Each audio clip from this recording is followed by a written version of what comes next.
everybody, and welcome back to the Board Game Specialist. I'm Carla. And I'm Melanie. And we are on episode 63, and we're going to be talking about our favorite things that we like in rule books. Now, before we do that, what have you been playing lately? Oh, geez, yeah, I never even thought of what I've been playing lately. Me and Lee actually played a few games yesterday.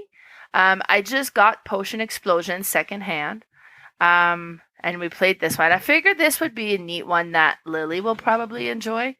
So me and Lee played it yesterday, and it's neat because you got this marble dispenser that you kind of put everything on the top and it kind of falls into the different rows and it comes down.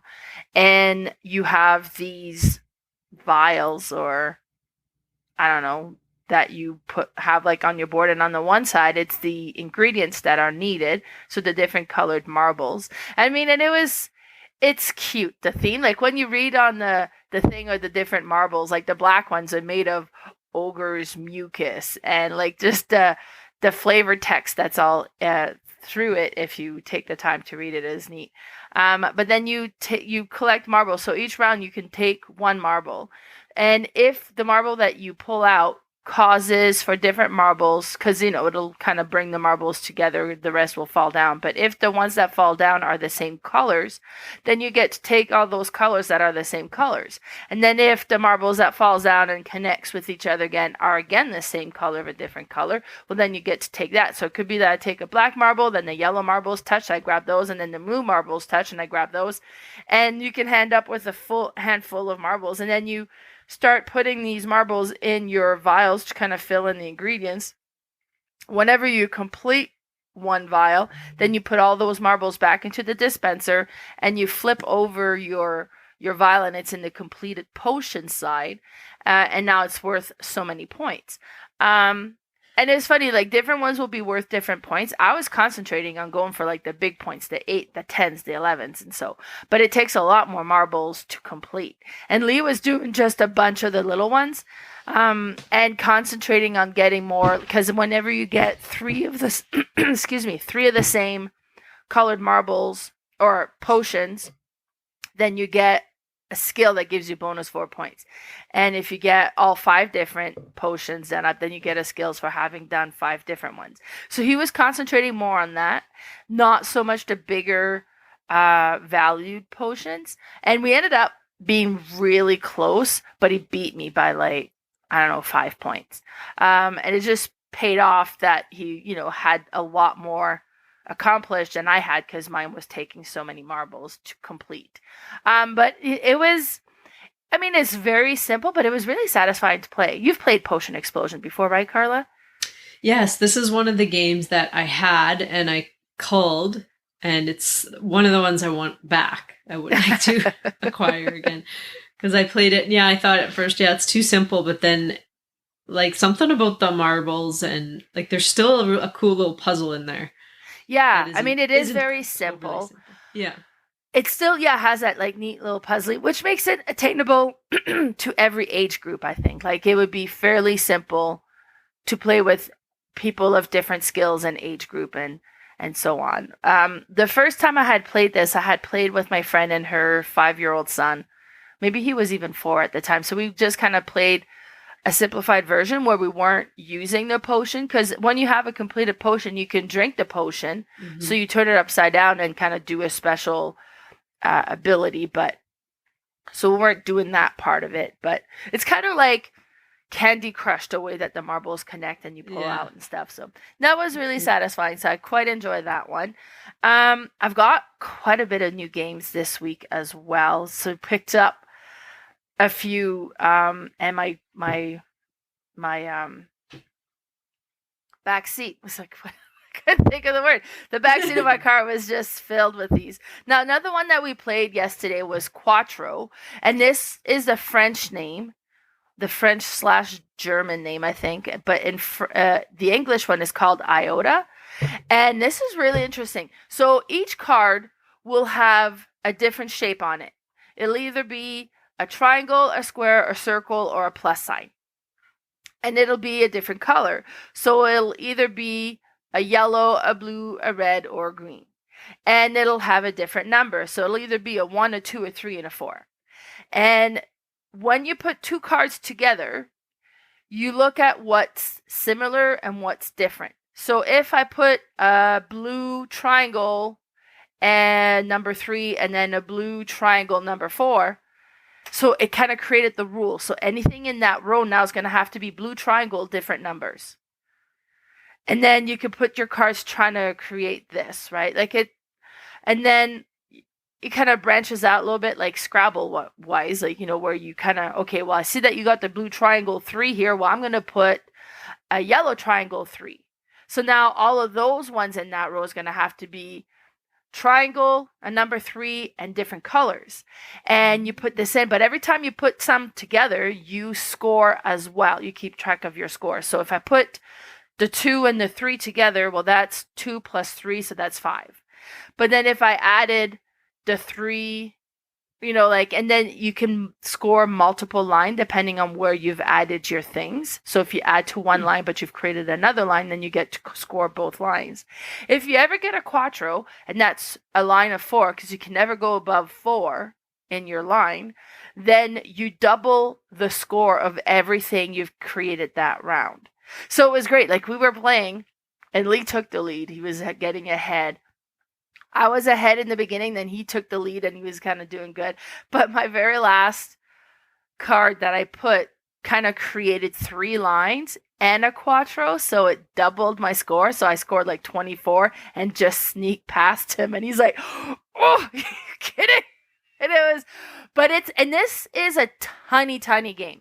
It comes in a little tin can and it's smaller than a deck of cards. Like it is small. So and I would say this would be like a good travel one, but it wouldn't be, because by the time you start putting these on the table, it fills up the table. Like you create quite this intricate pattern on the table with all the cards that you've put up. But it's simple to play because you just, kind of create these rules and the connections and trying to fill in kind of like, which one is it?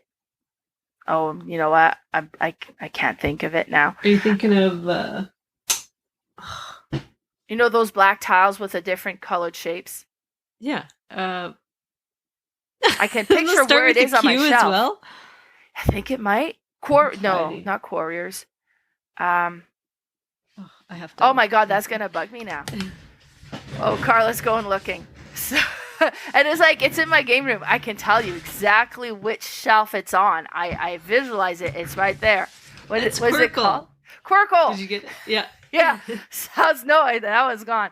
So yeah, Quirkle. So it reminds me a little bit like that. But it's a little bit like it has like a next level complexity.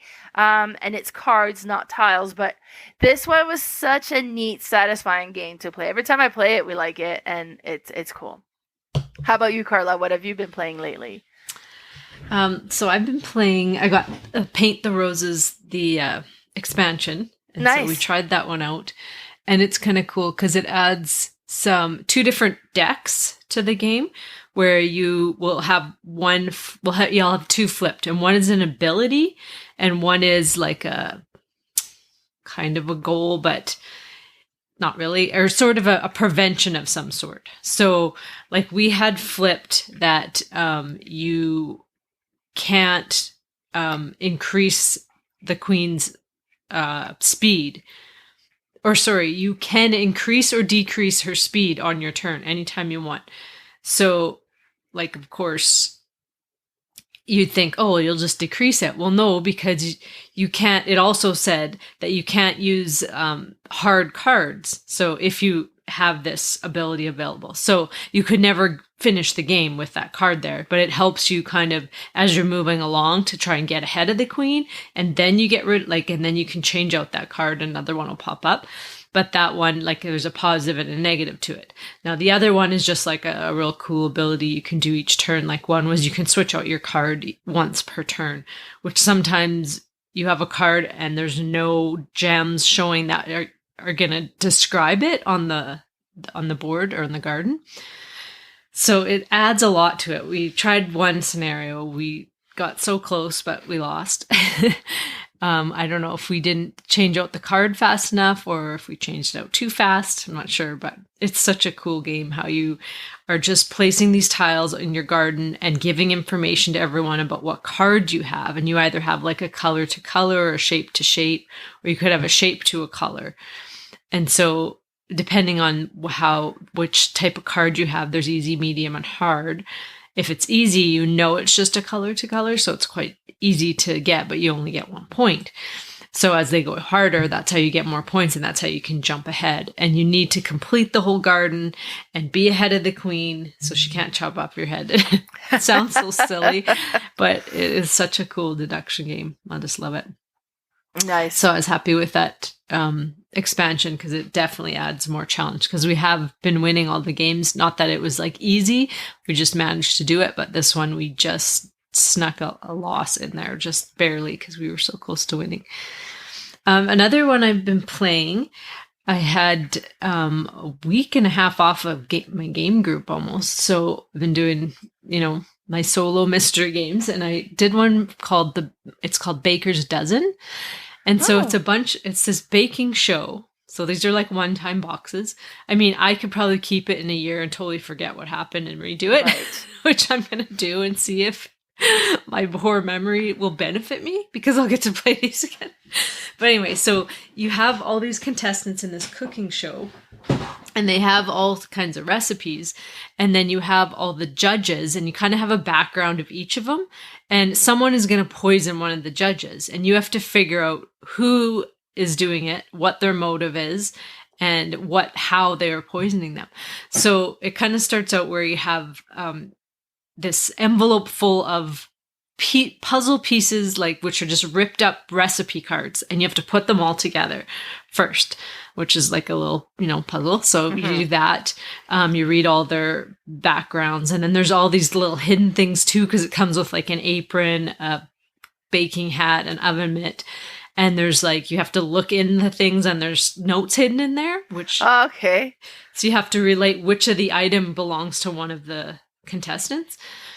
And so once you put all these recipe cards together, there's a cipher on each of the recipe cards. You have to figure out something on there that they're like an ingredient they're putting in. And so then each of the judges has an allergy, a different allergy. So you have to match who's cooking for who, or they're all cooking for all of them, but they have to make their recipes and they have specific recipes. And then you can see some of the things that they're putting in their recipes, and then some of the allergies. And I won't spoil it, but it's just really interesting. It's one of their beginner games, kind of it's only rated as a 1 hard, but it was still quite fun. I just did it with a friend who's loving these games as well, and we had a blast. But it lasts about 2 to 3 hours. I mean, if you're really hardcore and just want to focus on the game, you could do it under 2, but we sit and chat and get off track sometimes and play, so we just take our time. But it's so fun. It's one of those hunt to killer games that I've been raving about, but this one was cute. Now we should get into this rule book business. What did you feel about this one? How did you... Well, so I worked on this one day, and then I just kept pulling games out and opening the rule book and taking pictures of what I liked in there, and then kind of kept digging through. And then there were some things that I knew. It's okay, I know I like that. Let's see which rule book, or kind of try to find a picture that has it. And so I've come across with my list. Well, I went through the pictures, kind of wrote down each thing, and then so I have a few honorable mention stuff that it's not necessarily things I need in a rule book per se, but it was cool to see. So a few things special. Like that's not it. But, so how about you? How did you go about it? I had a clear 5 answers right away that I know specifically. And then it didn't take much. I just thought of some things. I'm and I kind of thought about some rule books. I actually didn't flip through them yet, but I thought, okay, I know this one. I know this company does really good rule books, and I know why I like them, and so on. So it's quite easy, but I didn't have 12 answers. I came up with 5 or 6 quite easy, and then 3 more just kind of came to me. Well, what are your honorable mentions? Okay, so I have a few. Mm-hmm. So the game Abandon All Artichokes, which is actually right behind me here. And then the other one behind me, the Carcassonne the Dice Game. These are little tin can boxes that have like an unusual shape. The one's shaped like an artichoke, the other one's shaped like a meeple. And what's kind of cool about that is that when you open it, the rule book is that same shape of that tin can. So you have like a little meeple shaped rule book, or so the shaped rule book, I think, is neat in a situation like that. Now, please don't make shaped rule books for every rules or for every game. That would be a con. It's just in this particular situation, I appreciate that. The other thing that I liked is when I played the Transcontinental, there's two things I'm going to point out in there. One of them is Transcontinental has a shield, and it's the player aid as well. Kind of has like a quick reference guide to some of the rules of what the gameplay and stuff. And what they've done in that I thought was super cool is they referenced the page of the rule book in case you needed further clarification. So if you go, okay, well, what's the first step? And then it has this, okay, this is what we need to do. It's like, okay, I don't quite fully understand what that means. Oh, well, that's okay. It says go to page 5. So then you grab the rule book, find exactly where that information is if you need further clarification. I thought that was clever. And they also, like, the Transcontinental is a game about creating the railroad across Canada. How they started in the east and then kind of made their way through to the west. And they've, obviously when they did this game, they did a lot of research. So they've actually included a historical note, like a separate rule book, but it's just like the history of it behind all this railroad thing. And then the fact that they've put all that effort together and put it in a neat kind of historical book inside this whole rule book, I thought that was great. And another thing that I came across that I thought was super cool, and I was so impressed with it, was in the game Jamaica, and the rule book has index tabs. So you can quickly see, rule setup is right here. There's the tab for the setup. Or like gameplay, well, there's that. And then each phase, is like, oh, that's right there. And it's so, you know what? I would be okay if every rule book added index tab to kind of get through the rule book. But that's, like, I've only ever come across this one time in the Jamaica game. I haven't seen it anywhere else, but I thought that was really cool, so I'm putting it as an honorable mention more than as a requirement. How about you? Do you have any honorable mention stuff? No, I didn't write any down, but I will talk more about what you just talked about in my number 9 for sure. Oh, okay. All right, I guess we can get started then. Yeah. Okay, my number 9 is specifically for games like Dominion, or where there's a lot of different cards. I like when a rule book has a card appendix that you can refer to the card and it'll have further information. Now, I've played a game recently, and I'm trying to remember what it was, where they had the card appendix in the rule book. And you went to that page and you found the cards you had, and the wording that was there is exactly what's printed on the card. And that's all? That's it. There's no other explanation. It didn't have anything different in the rule book from what was on the cards. Like, I wouldn't have looked it up if I understood what it said on the card. And then so we had to go to BGG and then try to find clarification there. So this can be done well. This can be done not so well. And I hope I could remember which game that was. It was like this last week or two. But yeah, where we would refer to the thing, and it's there. There's a, and it just had no extra information. So I like when a rule book, if it's a game that has a lot of cards, that has a card appendix, and then you go to the card appendix and it explains further how the card works. Exactly. So that's my number 9, a card appendix. Well, that's a good one. I might have something similar to that, but I can't remember now. Anyway, my number 9 has to do with size of rule books. Now, I said that I was going to kind of tap into what you were talking about, which is interesting because I think that they should make the rule books as small as they can. And I don't mean little tiny rule books. I just mean don't make them big just for bigness sake. because ironically, I have the old version of Jamaica, and their rule book is a fold-out treasure map.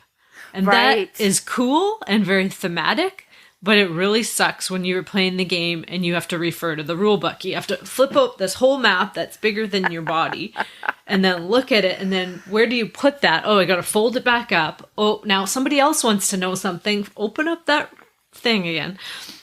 Which is ironic. So maybe they got a bunch of complaints and then they made the perfect rule book ever. Right. Which I want that rule book. But I don't think, like, that's one thing is you don't realize how much a rule book is handed around at a game. Yeah. At least in games I play, and not just myself. Everybody wants to refer to it at some point for something. Yeah. So if it's easy to handle, and it's not too big, because where do you set it then when you have your whole game set up, right? I just think make them as small as they can with still like great pictures and everything you need to say, but don't make them big just for them to be big and beautiful kind of thing. So that's for me. That's my number 9. Small in size as possible. Perfect. My number 8 is Index/Glossary. When we were playing Jaws of the Lion, so Gloomhaven Jaws of the Lion, this is a slightly bigger game. Now, what Jaws of the Lion does well is the first 5 scenarios slowly introduces all of the rules. So you start with kind of simpler version, then you add a bit more to it. So as you play your first 5 scenarios, you build up your knowledge of the game. But then as you keep playing, there'll be things that comes across that you just can't remember. And I'm pretty sure it was Gloomhaven Jaws of the Lion that did this. So you could go into the index or the glossary and find the terms like, okay, we just came across this. What was that? And then you kind of find is that, okay, so go to page 10. Okay, and then it's explained here.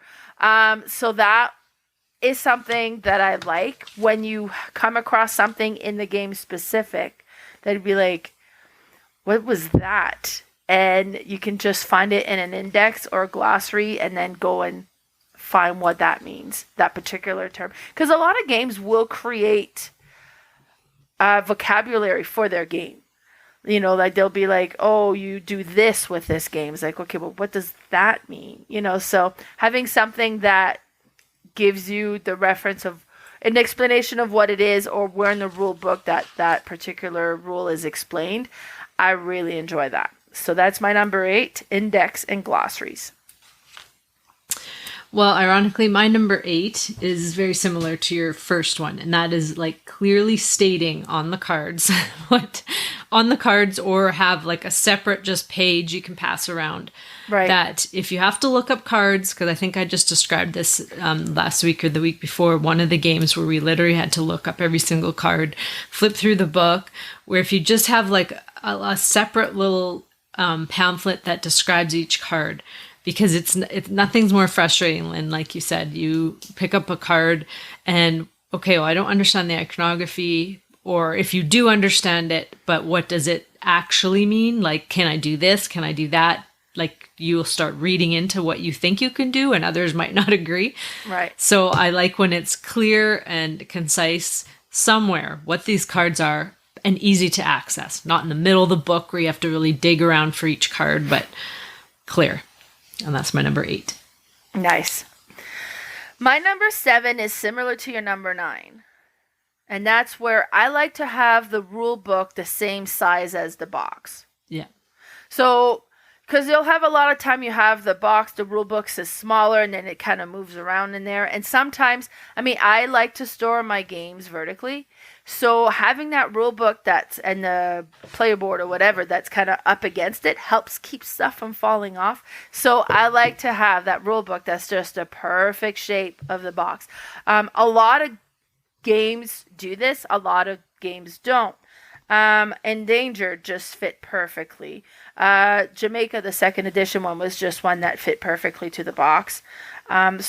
Blackout Hong Kong did this as well. So a lot of games are doing this. And it's funny, I was watching a video somewhere and somebody was complaining about those rule books being the same size as the box and how they felt too big when they were reading them. Because I think they would take the rule book out with them and kind of have like as a book to read on the bus or something, like to learn the rules somewhere. And yeah, if you do that, then maybe it's annoying if the rule book is a little bit too big. And if you think of like the Monopoly games, you know, like the big long, I wouldn't want a rule book that size. No. Oh gosh. Yeah.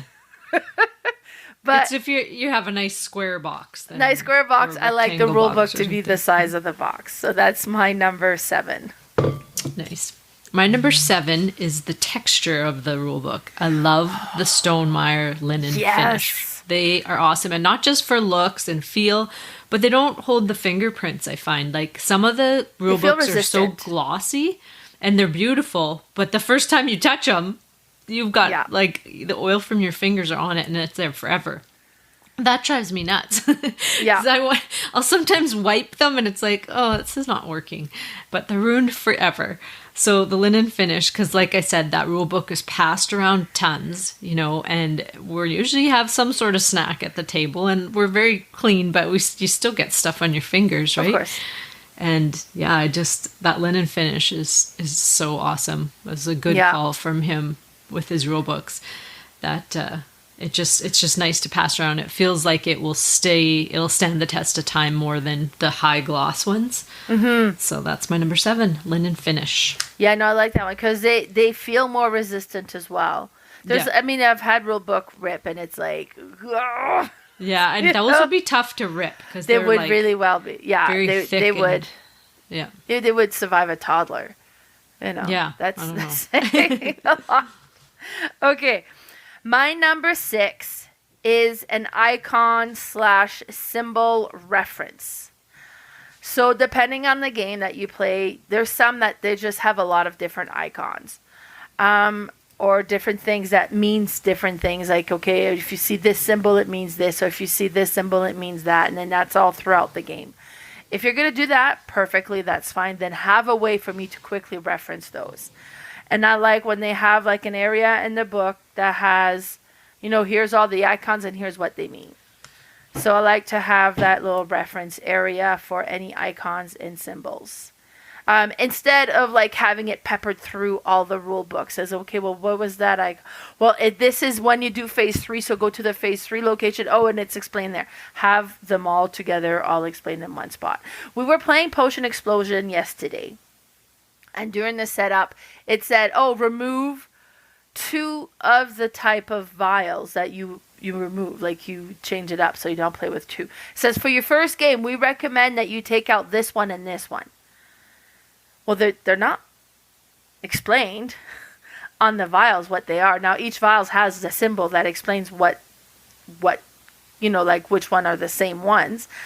But they didn't have any word associated with it.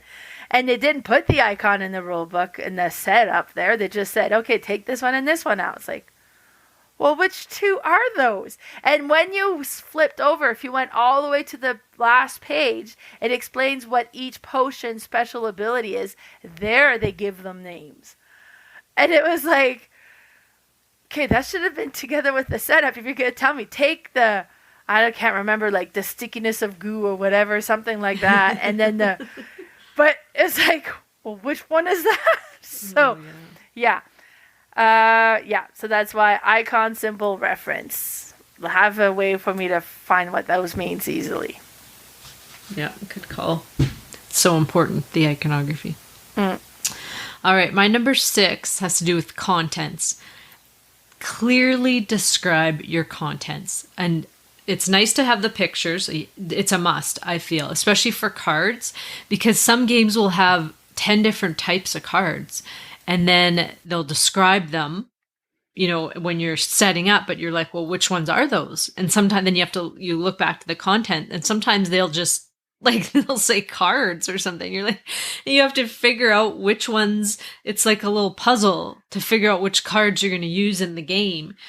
Clearly state each different type of card in your contents. Most games do this now, but I have come across some where it's like, okay, wow, I have to spend a half hour trying to figure out which cards I'm using for which phase or whatnot. Like, clearly have a picture of them, of the back. Usually the backs are different with the different cards, but sometimes it's kind of a mess. But please describe each card in your contents so that you know when you're setting up which one to put where. That's my number 6. Clearly state in the contents. Yeah, actually, that's my number 5. List of Really? component with image. Oh, yes. Images We of were that. playing Epic PvP earlier this week, which is cool. This is a game that I played for the first time in New Brunswick with my cousin. And I was like, oh, this was good. And I want to play this again. Mostly because you have like every round you flip. Well, you don't flip. You add 2 pages to the top of your board face down. And now you have 4. So if you have 4, let's say, that's how many activation power you have. So you have cards in your hands that, well, this one takes 3 to activate, so I could activate this one, and then you could put that card into battle, let's say. Or then, so every round you add 2 more. Okay, but now you only have 1 card in your hand. You can't activate it. I need more cards. Then you have to draw from the cards that are up, that you've just put at the top. So you can take randomly cards from there that are face down. But the more cards you draw so that you have a better hand, the more you take away from your activation power. So it's a really interesting kind of tug of war. Like, you don't want to take too much, but you want to have good options in your hand. But if you take too much, then you can't activate what's in your hand anyway. So it's interesting. But with this one, it said, like, okay, with this case, like, we were reading the ability on the card, says, well, just put a, like a rage token for this one. Okay, but there's like 4 different kinds of tokens that, oh, well, the red token is probably the rage token. And we're looking through and say, oh, no, it's not.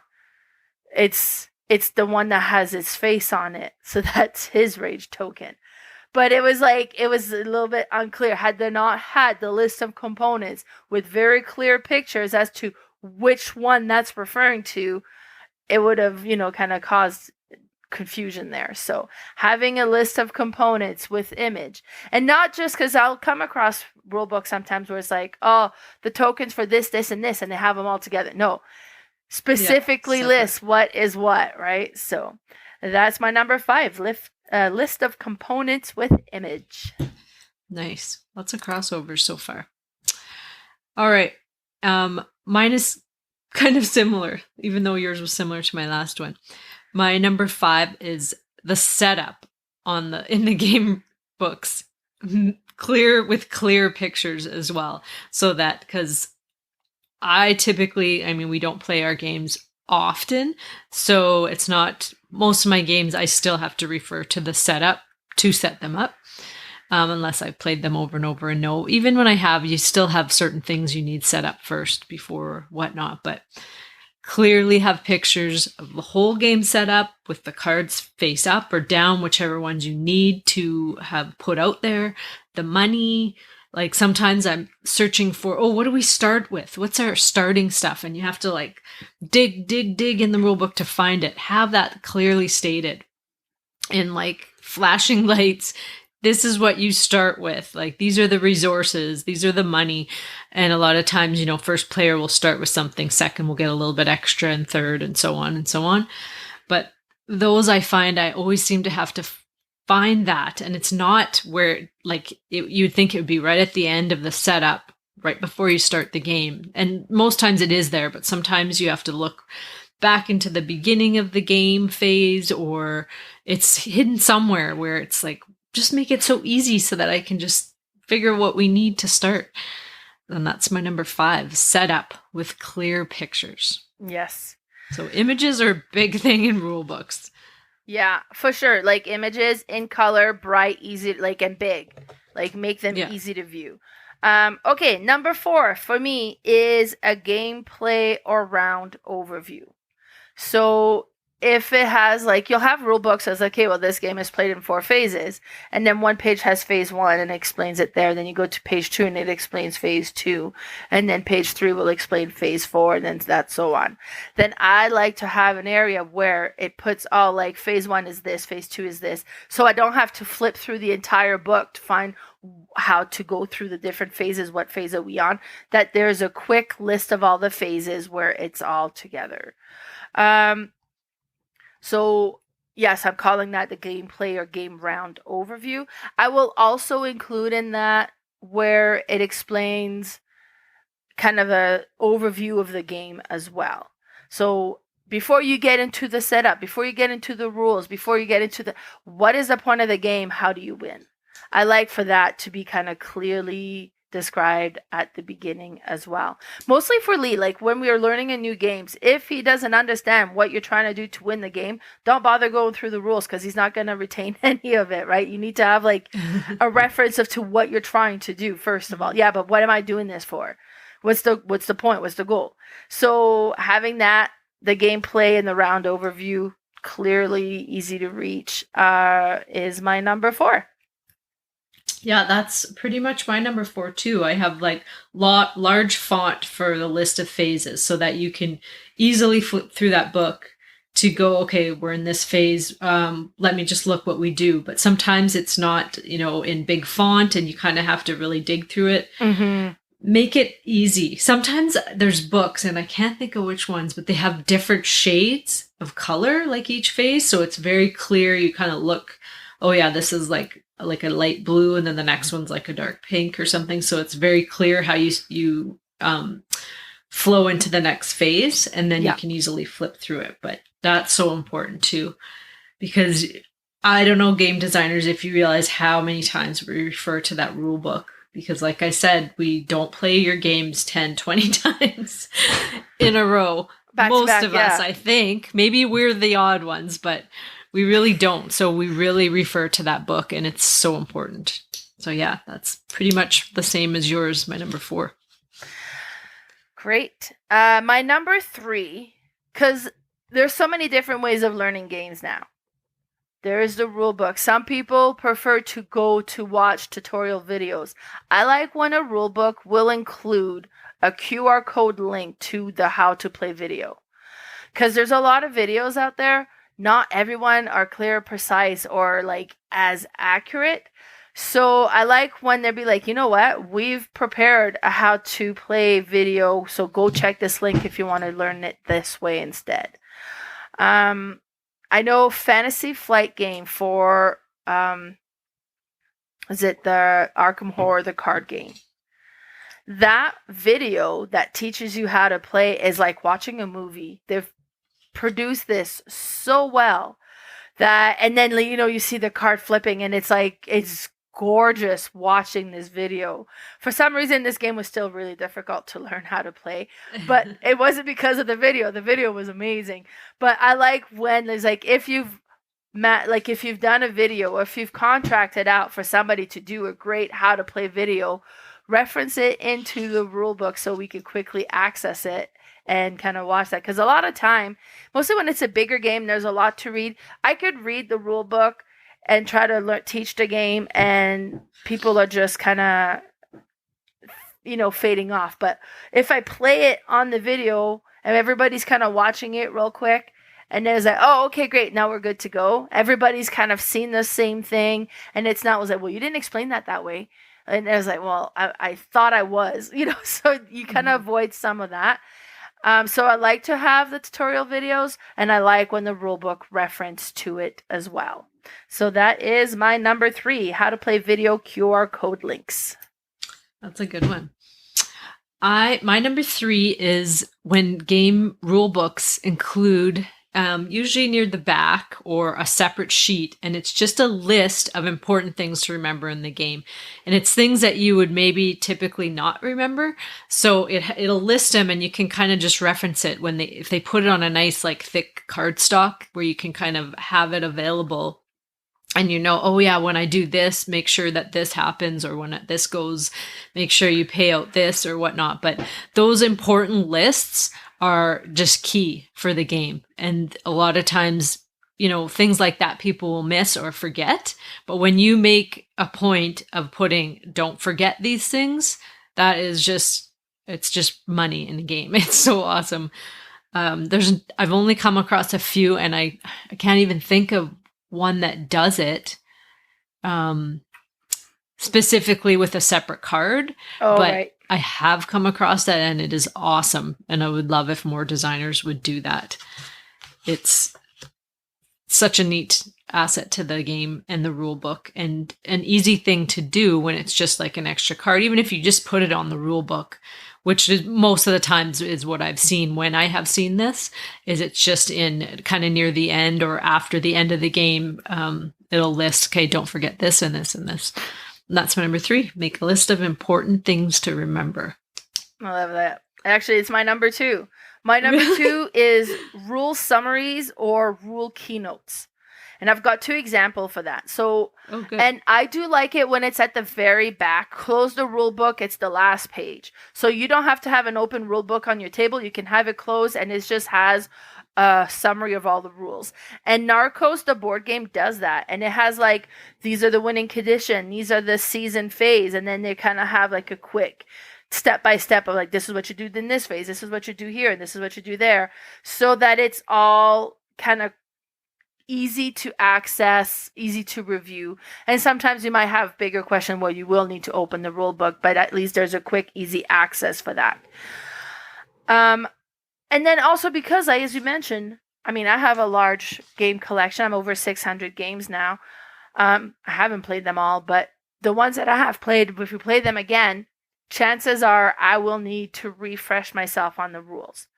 But I may not need to read the whole rule book again because I have played it before. So I just need to have something to reference it, and then having that at the end of the page is great. Another one I like is the rules keynote. And what I mean by that is, for example, Castle of Burgundy. If you open the book, the rule book of Castle of Burgundy, you have all the rules of how it works. And then on the side of it, like this page, like you got the 2/3, that's the rule. And then you have 1/3 next to it that's in the little box as just a quick reference of all the different rules that kind of does a quick blurb explanation of it. So if you've played the game before, you just need to refresh yourself because you haven't played it in a while. You don't read the whole rule book. You just need to read the keynotes. Oh, right. That's how. Okay, that's what that. Oh, right. That way. And then you just kind of scan through so you can quickly go through all the rules without having to read the whole rule book. Because Castle of Burgundy is a slightly more complex game. There's a lot more to it than King of Tokyo, right? So having just that quick reference keynote throughout the game book or the rule book, so you could quickly just refresh yourself on the rules and you're good to go. And I'm putting those together, and I love that because it makes it that much faster to be able to get this game to the table again. So my number 2 is having a rule summary or rules keynote. Nice. All right, my number 2 is another crossover, and this is with your, not this one, but your last one, the QR codes on the rulebook pages that will refer to a how to play. And I mean, I'm usually watching 3 different how to plays anyway, but this one will typically either go to Rodney Smith's, which they've hired to do, or it'll be somebody from their company doing it. So you know you're like the rules are the actual proper way. I mean, sometimes reviewers will do it and it's close, but they do and can get things wrong. Whereas this way, you know, they've approved it and it's 100% they've put it out there at somehow, either hired someone or whatnot. But it's just awesome because, like when I buy a game, new or used, the first thing I do is take out the rule book and put it on my bedside table. So I usually have a stack sitting there, but that is my reading material mostly. And so I will look at those before I do anything else, even a video, because I'll kind of look through the rule book. Sometimes not a lot will absorb. I'll watch a video and then go back to the rule book. But those little QR codes are just so nice because you know you're going to get the right rules taught to you in a different way. And that's my number 2. Nice. So my number 1 is a crossover with you. And this for me is a must. I hate when a rule book does not have this. And that's the setup image. And I'm particular with it. I like for that to be like almost the entire, like even if it's a 2-page spread, you have the big image of all the setup. And I like for it to be numbered. So number 1, you put the board in the middle and it has like a number 1. Number 2, you put these cards over here and then you put them like a certain way, shuffle, don't shuffle, like for that to be explained. Or hand everybody 4 cards each and then the rest go here. And then it has a number 2 of where exactly on the board is that taking place.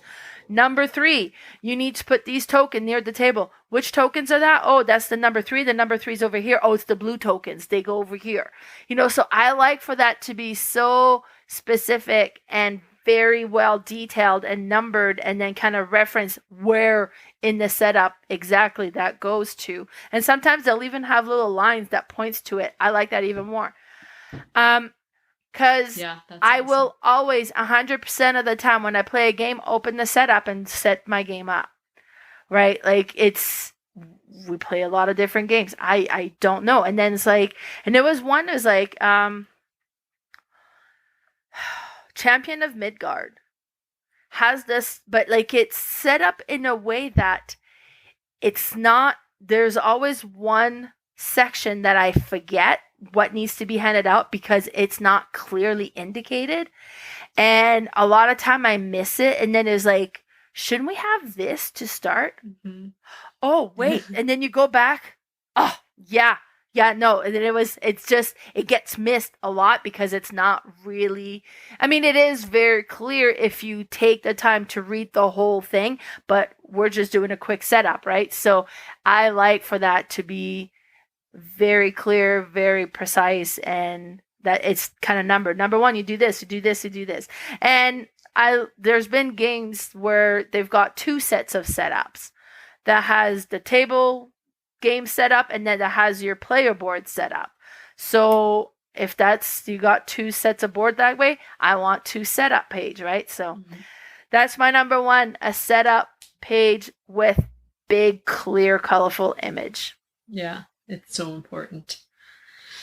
All right, we almost had our full crossover on this episode.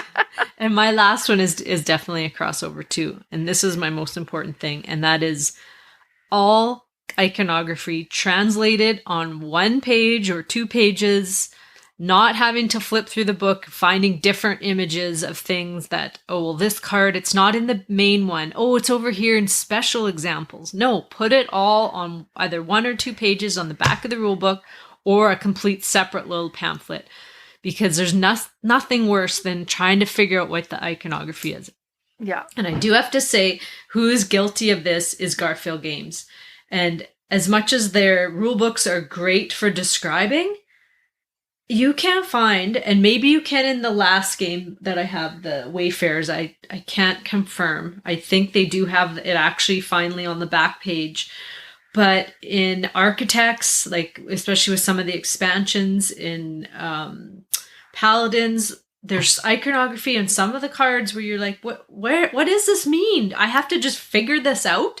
There's nowhere to find it in the book at all. You assume because 2 of the symbols are used in 2 different places, but then you kind of have to cipher it out. Like, no. Yeah.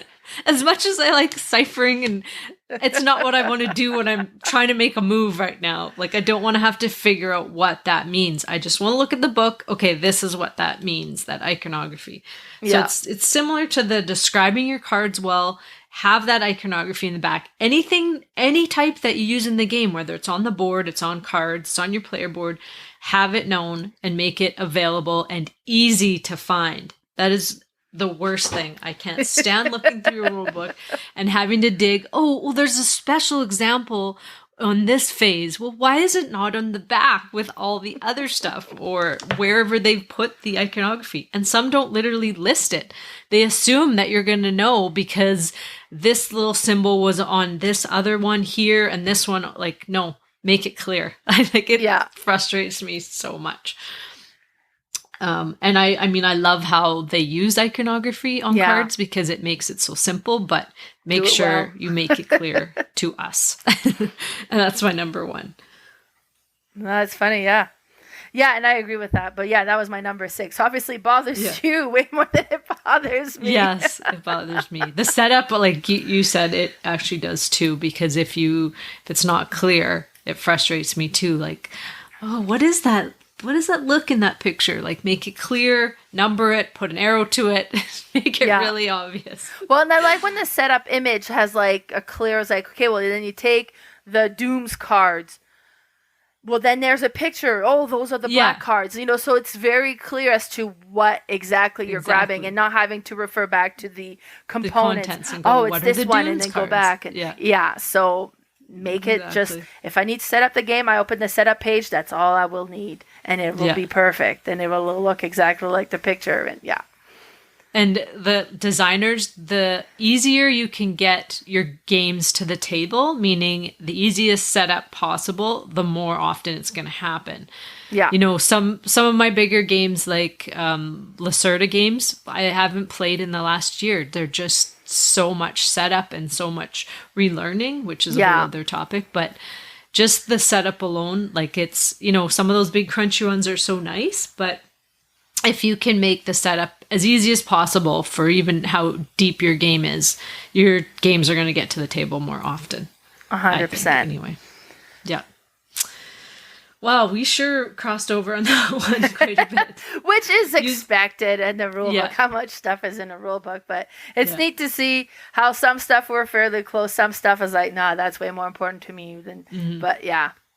And I mean, like, a good rulebook makes such a difference. And a bad rule book will make a good game not so good. Yeah, exactly. And that's why these guys are hiring, you know, Paul Rogans and guys like that who are meticulous, and they will get out a good rule book and get you to have everything crystal clear, because there's people that, well, I think most people, if it's not clear in there, you're going to kind of jump to your own conclusions and make up your own rules. Right. And it might not work. Like, it might not be what you intended as the game to be.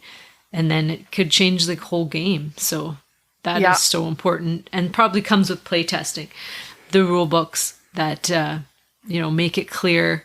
Playtesting, you should get, I think sometimes you might have to play test where you don't teach the game. You just hand them the rule book and see what they come, get it set up, how they play it. Yeah.